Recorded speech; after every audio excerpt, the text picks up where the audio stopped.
Imagine carrying a secret that has survived for millennia, a mystery buried deep in the scorching sands of Egypt, surrounding the tomb of one of the most enigmatic pharaohs in history, Tutankhamun.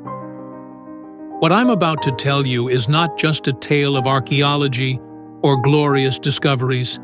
It's the account of a curse, a black list that, in silence, sealed fates and branded the names of all who dared to disturb the young king's eternal rest. And yes, my name came dangerously close to being written on it. It all began in 1922, when British archaeologist Howard Carter crossed an invisible line and uncovered Tutankhamun's tomb, untouched by time. For decades, the world celebrated this achievement, mesmerized by golden treasures and ancient relics. But what few realized is that something else was released that day.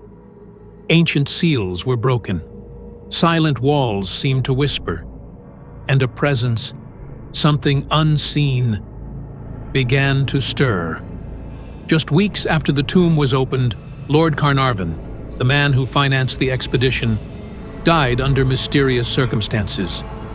A minor infection turned fatal overnight.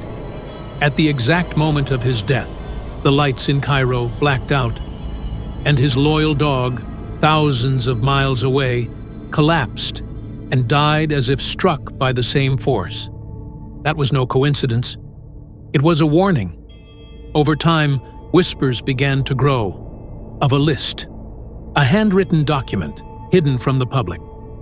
It was simple, but terrifying. A roll of names, each connected to the tomb, and every time a name was crossed out, a tragedy followed. Sudden illness, freak accidents, unexplained disappearances. Fear took root, and the list kept growing.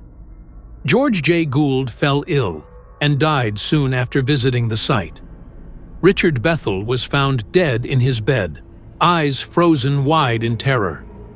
Sir Bruce Ingham's house burned to the ground, just after he received an artifact from the tomb as a gift.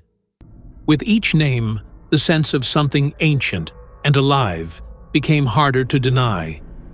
But the most chilling discovery came later.